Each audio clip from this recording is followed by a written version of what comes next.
दोस्तों आदाब, नमस्कार, गुड इवनिंग, सत श्रीकाल। एक बार फिर आप तमाम लोगों का स्वागत है कि तो पूरी फैमिली अच्छी होगी, अपना और अपनों का ख्याल रख रही होगी। 14 साल पुरानी कहानी है ये, लेकिन इस कहानी को आज भी बेंगलुरु की पुलिस याद करती है तो एक अजीब वाकया उन्हें याद आ जाता है। ये कहानी है 9 फरवरी 2010 की। बेंगलुरु में एक नए पुलिस स्टेशन की बिल्डिंग की ओपनिंग सेरेमनी थी। नया पुलिस स्टेशन बन रहा था, नया पुलिस स्टेशन को खुलना था और उस वक्त के पुलिस कमिश्नर इस पुलिस स्टेशन का उद्घाटन करने के लिए निकलते हैं। इस पुलिस स्टेशन के उद्घाटन के साथ साथ इस पुलिस स्टेशन में जिन इंस्पेक्टर और बाकी स्टाफ को तैनात किया गया था, उनके पुराने काम को देखते हुए कमिश्नर की तरफ से उन्हें शाबाशी के लेटर भी मिलने वाले थे। और इत्तेफाक से उस वक्त उस स्टेशन के इस नए पुलिस स्टेशन जो पहली बार बन रहा था, जिसका नाम है माइको लेआउट पुलिस स्टेशन, उसके जो इंचार्ज इंस्पेक्टर मिस्टर राजेश, उनको भी कमिश्नर की तरफ से शाबाशी भरा लेटर मिलना था। पूरी तैयारी हो गई थी, पुलिस स्टेशन सजा हुआ था, सारे स्टाफ थे, बाकी भी पुलिस अफसर बेंगलुरु के जो बड़े बड़े थे वो भी पहुंचे हुए थे कमिश्नर साहब के साथ। अब लेटर देने की बारी आ रही थी, लेकिन तभी इंस्पेक्टर साहब के मोबाइल की घंटी बजती है, मिस्टर राजेश की। वो फोन उठाते हैं तो सामने से उन्हें खबर दी जाती है कि यहाँ पर एक अगारा लेक है, उस अगारा लेक के पास एक शख्स की लाश पड़ी है, गला कटा हुआ है। पुलिस स्टेशन का इधर उद्घाटन हो रहा है, नया पुलिस स्टेशन है, कमिश्नर साहब है, लेटर बटना है, प्रोग्राम चल रहा है और इस उद्घाटन के ऐन वक्त पे उसी वक्त इस पुलिस स्टेशन का पहला केस, उसका फोन आ चुका था। अब इंस्पेक्टर राजेश अपने बाकी साथियों को बताते हैं कि तुम लोग संभालो, क्योंकि पहली बार पुलिस स्टेशन का भी चार्ज मिला है, नया पुलिस स्टेशन है और ये केस है, तो ये फंक्शन तो चलता रहेगा, मैं जरा देख कर आ जाऊंगा, वरना यह होगा कि पुलिस स्टेशन खुल गया और पहले केस से पुलिस की फजीयत हो, मालूम हो कि ट्रांसफर ना हो जाए। तो इंस्पेक्टर राजेश अपनी कुछ टीम को लेकर बताई हुई जगह पर अगारा लेक पर पहुंचते हैं। वहां जब पहुंचते हैं तो देखते हैं कि एक शख्स की लाश पड़ी है। लाश का गला कटा हुआ था, चोट के भी निशान थे।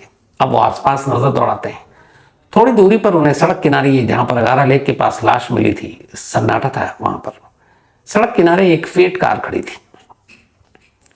अब चूंकि उस इलाके में कोई इस तरीके से कार पार्क नहीं करता, सुनसान इलाका है, तो पुलिस को ये बात बड़ी अजीब लगी कि यहाँ पर ये कार के अंदर झांका गया तो कोई है नहीं और कार का दरवाजा खुला हुआ है। जब पुलिस ने अंदर झांका तो देखा कि इस कार की सीट पर ब्लड के निशान है। समझते देर नहीं लगी कि इस लाश और इस कार का कोई रिश्ता है। पुलिस ने आसपास तमाम ढूंढा, कोई भी ऐसा शख्स नहीं मिला जो ये दावा करे कि उसकी कार है। लाश को उठाया गया, हॉस्पिटल भेजा गया, कार को पुलिस ने जब्त किया। अब मरने वाले का कोई सुराग नहीं है, उसके पास से कोई ऐसा पेपर मिला, कागज मिला जिससे उसकी शिनाख्त हो सके। ले दे के लाश के पास एक कार, अब उस कार के रजिस्ट्रेशन नंबर के थ्रू उसके मालिक तक पहुंचा जा सकता है। तो क्या जिसकी लाश मिली कार उसी की है? लेकिन अगर कार उसकी है तो सुसाइड के केस में तो समझ में आता है, यहां तो मर्डर है, क्योंकि जिसमें पर चोट के निशान है, गला कटा हुआ है, तो वो खुद इस तरह से सुसाइड तो करेगा नहीं। तो इसका मतलब था कि किसी ने कत्ल किया, लाश फेंकी और कार छोड़कर भाग गया। अब पुलिस ने कार के रजिस्ट्रेशन नंबर के थ्रू उसके मालिक तक पहुंचने की कोशिश की। काम मुश्किल नहीं था। रजिस्ट्रेशन नंबर के थ्रू पुलिस ने एक कोरामंगला इलाका है वहीं पर, तो पता चला कि कोरामंगला इलाके के रहने वाले एक शख्स के नाम पर यह कार है। पुलिस ने फौरन फोन किया, कहा यह नंबर की कार आपकी है? उसने कहा जी साहब, यह नंबर की कार तो थी मेरी, लेकिन मैंने 6 महीने पहले इसे बेच दिया। अब पुलिस फिर से उलझ गई। तो उन्होंने कहा खैर जिन्हें आपने बेचा उस नए मालिक का नाम नंबर आपके पास? तो उन्होंने कहा जी। उसने बताया कि मैंने जिसे बेचा ये जो कार जिसके नाम पर रजिस्ट्री कराई है, जो रजिस्ट्रेशन हुआ है, उसका नाम जानकी है। अब चूंकि कार की खरीद फरोख्त हुई थी तो नाम, नंबर, पता सब कुछ था। तो उस पुराने मालिक ने पुलिस को सारे डिटेल्स दिए कि जिसे उसने कार बेचा, और कार बेचने के लिए आपको सारे फॉर्मेलिटी पूरी करनी पड़ती है, कार ओनर का नाम, सब कुछ चेंज होता है। तो उस कागज के थ्रू पता चला पुलिस को कि एक जानकी नाम की महिला है जो छोटे मोटे घरों में एक तरह से कहें तो पार्ट टाइम जॉब करती है और वहीं बेंगलुरु में ही रहती है। और जब पता किया गया तो उस पेपर से पता चला गाड़ी के कि जानकी के साथ लिखा हुआ है हस्बैंड ऑफ अमृत राय। घर का पता था। पुलिस की एक टीम फौरन उस घर पर भेजी जाती है, लेकिन पुलिस की टीम जब उस घर पर पहुंचती है तो पाती है कि घर का दरवाजा बंद है। नॉक करती है, पुलिस लौट आती है। अब इधर का थाने का फंक्शन खत्म हो चुका है, अब सारा फोकस इस केस पर है। शाम को इंस्पेक्टर राजेश रिपोर्ट लेते हैं कि क्या हुआ, जानकी का कुछ पता चला। अब यहाँ जानकी के बारे में पता किया जा रहा, पता चला कि जानकी एक छोटे मोटे घरों में काम किया करती थी और 6 महीने पहले सच में उसने ये कार ली थी सेकंड हैंड। उसके हस्बैंड अमृत रॉय और ये दोनों दार्जिलिंग के रहने वाले थे। 2007 में इन दोनों की शादी हुई थी। उसके बाद ये बेंगलुरु शिफ्ट कर गए। अमृत राय एक ठीक ठाक अच्छा खासा लड़का था दार्जिलिंग में, ठीक ठाक उसके पास पैसे थे, लड़का शरीफ, इसलिए जानकी के घर वालों ने अमृत राय से उसकी शादी करा दी। दोनों एक दूसरे को प्यार भी करते थे। शादी के बाद 2010 के शुरू में ही इन लोगों ने कहा चलो बेंगलुरु चलते हैं। यहाँ आकर अमृत राय एक ऑफिस में काम करने लगा। पति का हाथ बटाने के लिए जानकी आसपास के घरों में कुछ पार्ट टाइम काम करने लगी। अमृत राय बहुत मेहनती था, उसने बहुत सारे पैसे सेव कर रखे थे। उसे लगा कि अपनी बीवी को थोड़ी खुशियां देनी है, तो उसने बीवी के लिए सेकंड हैंड कार खरीदी। अब ये सारी डिटेल मिल गई, लेकिन अमृत राय की लाश तो मिली पर जानकी का पता नहीं है, घर लॉक।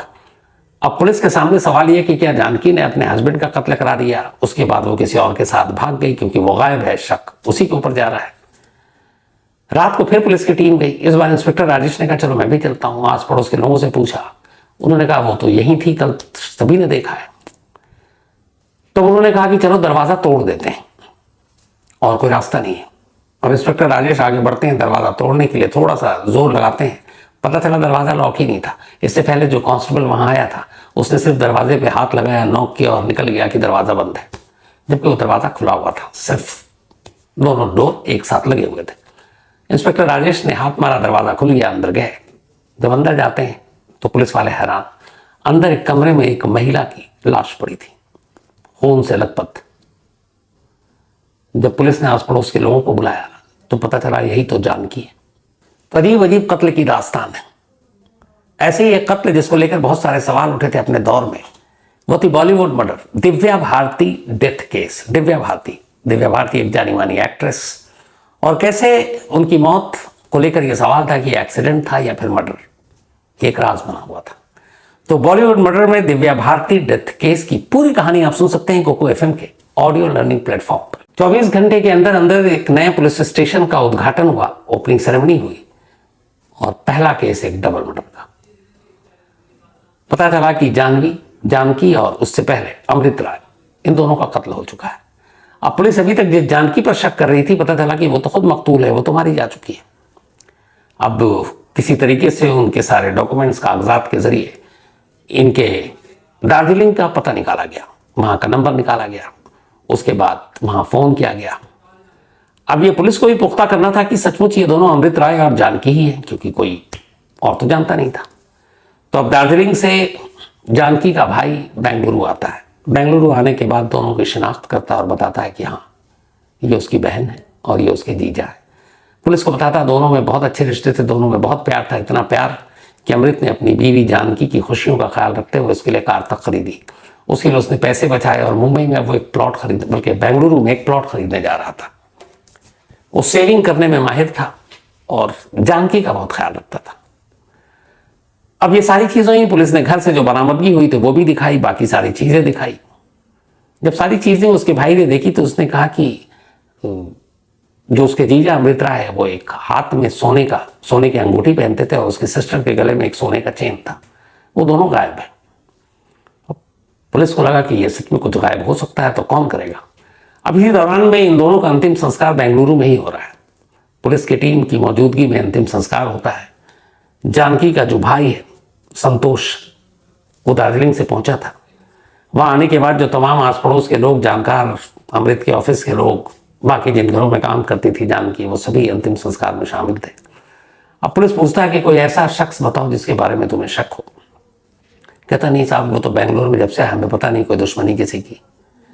लेकिन फिर वो सारे लोगों को ध्यान से देखता है शमशान में, फिर अचानक से वो चौंकता है और कहता है कि मुझे हैरत है कि जानकी का एक मुंह बोला भाई है, वो उसे राखी भी बांधता है और जानकी उसे शुरू से जानती है और वो भी दार्जिलिंग का है और यहाँ अक्सर वो उनका ख्याल रखता है और मैं जानकी की खैरियत उसी से पूछता हूँ। अब सबको पता चल गया कि जानकी और अमृत नहीं है, उनका कत्ल हो चुका है। तो क्या उसे पता नहीं चला होगा? लेकिन वो अंतिम संस्कार में भी नहीं आया, ना घर आया। पुलिस ने पूछा कौन है वो, उसने कहा उसका नाम प्रदीप है, यही रहता है और जानकी का मुंह बोला भाई है, वो राखी भी बांधता है। और पुलिस को भी हैरानी हुई कि सारे रिश्तेदार जानने वाले तो यहां हैं, वो कहां हैं। इस दौरान में पुलिस ने अमृत के मोबाइल के नंबरों को खंगालना शुरू किया, नंबर लेकर संतोष से। लेकिन अमृत का मोबाइल गायब था, मौके से नहीं मिला, ना घर से मिला। पुलिस ने नंबर ट्राई किया तो पता चला स्विच ऑफ है, पर उसको सर्विलांस पे लगा दिया। इधर अब प्रदीप की भी खोजबीन हो रही है, हो सकता है किसी वजह से ना आए या उसे पता ना हो, ये भी है, पर कातिल वही है, इसके लिए कोई सबूत भी नहीं है। इसी दौरान में वक्त बीतता रहा, अचानक पता चला कि जो अमृत राय का मोबाइल था वो एक्टिव हो गया और ऑन हो गया। जैसे ही ऑन हुआ, एक पुलिस वाली ने, फीमेल, उसने उस नंबर पे कॉल किया, एक आम महिला बनकर, और उसने कहा कि मैं तुमसे मिलना चाहती हूँ। फोन करने वाले ने कहा कि ठीक है, मैं मिलूंगा। और ये फोन जो आया उस वक्त एक्टिव जो लोकेशन दिखा रहा था बेंगलुरु से 70 किलोमीटर दूर। लेकिन पुलिस हैरान तब हुई कि ये कि फोन का लोकेशन जो है और जो चला रहा है वो बेंगलुरु ही की तरफ आ रहा है, मतलब उल्टा नहीं जा रहा। तो पुलिस ये कि कातिल के पास अगर अमृत का मोबाइल है तो वो भागने के बजाय वापस बेंगलुरु क्यों आ रहा है। पुलिस ने खैर जाल बिछाया, मोबाइल का लोकेशन ट्रेस किया और आखिरकार बेंगलुरु से पहले ही उस शख्स को पकड़ लिया जिसके पास ये मोबाइल था, अमृत का। जब उससे पकड़ा तो पुलिस को लगा केस सॉल्व, लेकिन कहानी और उलझ गई।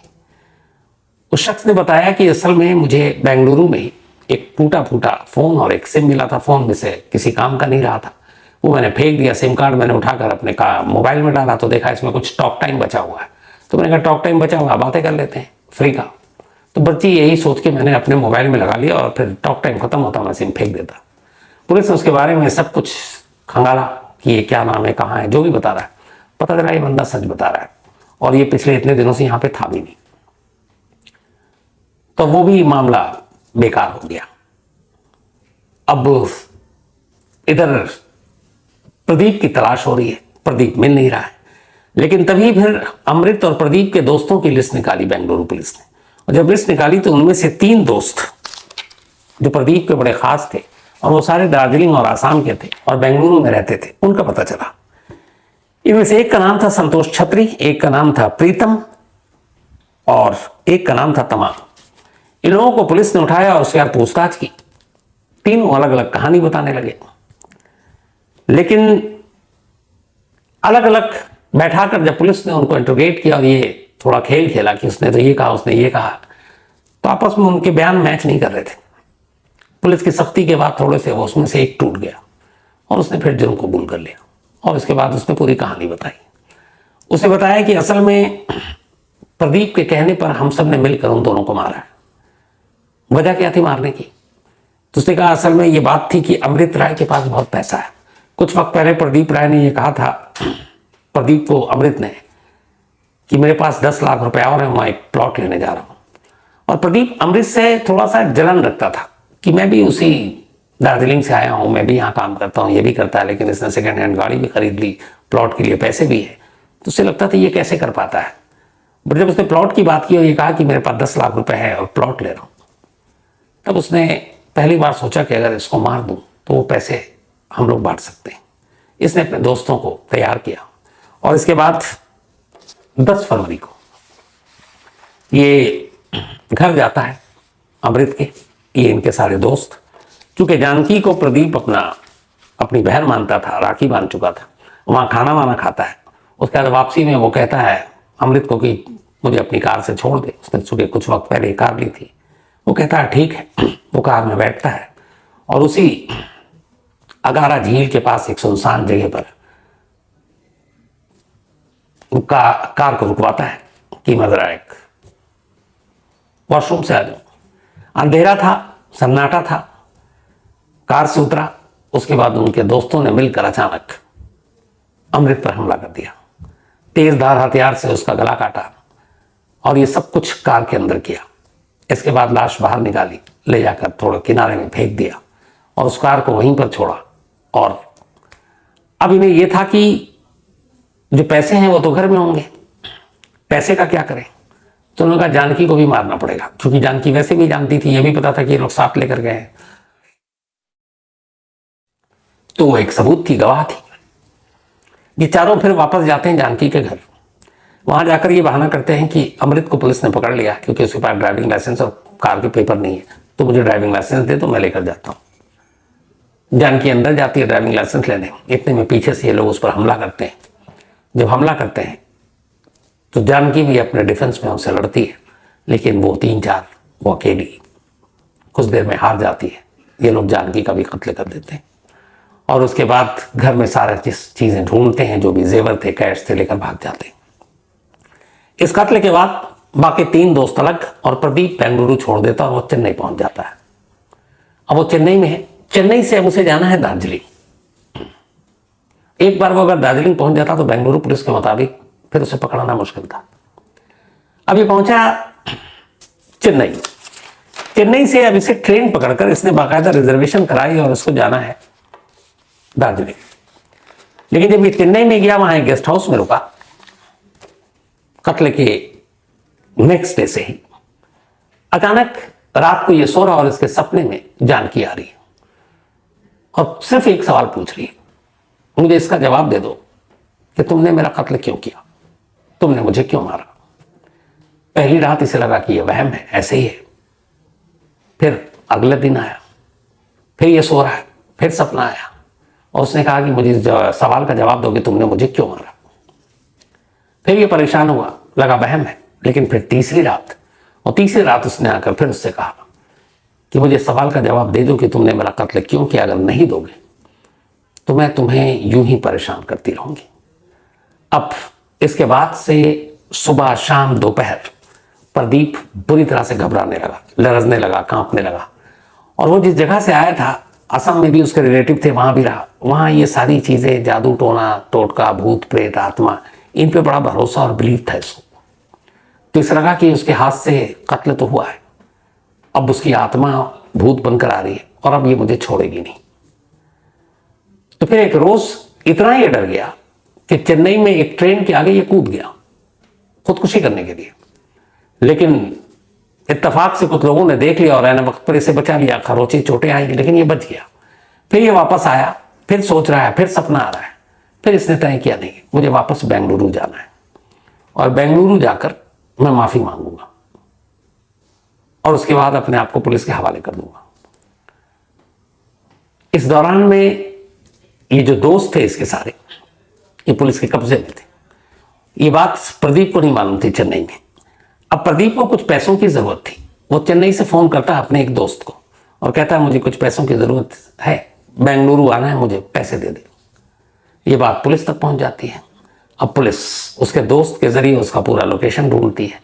फिर वो चेन्नई से बेंगलुरु की तरफ निकलता है और पूरे रास्ते उसके मोबाइल के थ्रू पुलिस उस पर नजर रखती है। और आखिरकार चेन्नई और बेंगलुरु के बीच में ही 26 जनवरी 2010 यानी कि इस डबल मर्डर के 16 दिन बाद प्रदीप को गिरफ्तार कर लेती है। जब प्रदीप गिरफ्तार होता है तो खुद पुलिस से कहता है कि मैं तो खुद ही आ रहा था माफी मांगने, क्योंकि जानकी मेरे सपने में आकर जो कुछ कह रही है उसके बाद मैं शायद जी नहीं पाऊंगा। और एक उसको उसके एरिया का खौफ अलग था, असम और दार्जिलिंग वाला, जहां उसके आधे आधे रिलेटिव रहते थे। तो इस सपने की वजह से वो सरेंडर करने आ रहा था और इस सपने की वजह से उसने खुदकुशी करने की भी कोशिश की थी। खैर पुलिस ने उसे पकड़ा और इस तरीके से एक नया पुलिस स्टेशन बेंगलुरु का, जिसका उद्घाटन 16 दिन पहले हुआ था, 16 दिन बाद उस पुलिस स्टेशन के जुरिस्डिक्शन में हुआ ये डबल मर्डर, जो उस वक्त अखबारों की सुर्खियों में था, मीडिया ट्रायल हुआ, इस केस को सॉल्व कर लिया गया। बाद में यह मामला अदालत में गया। अदालत ने प्रदीप समेत उसके चारों दोस्त 5 लोगों को उम्र कैद की सजा सुनाई। इसके बाद ये मामला हाई कोर्ट में गया। हाई कोर्ट ने भी इन लोगों को उम्र कैद की सजा सुनाई। तो ये थी आज की कहानी। अजीब अजीब कहानियां होती हैं दुनिया में, और ये बात सच है कि जो इस तरह के जुर्म करता है तो एक तो दहशत तो होती है और फिर आपको खौफ भी होता है। और इस खौफ की वजह से ये अकेला मामला नहीं है, ऐसे कई केसेस हुए। कुछ कहानियां तो मैंने आपको सुनाई है, जब भूत प्रेत या जिसका कत्ल हुआ उसी ने सपने में आके इतना परेशान किया कि वो बंदा खुद ही पुलिस स्टेशन पहुंच गया कि भाई मैंने ये जुर्म किया है। तो ये थी आज की कहानी।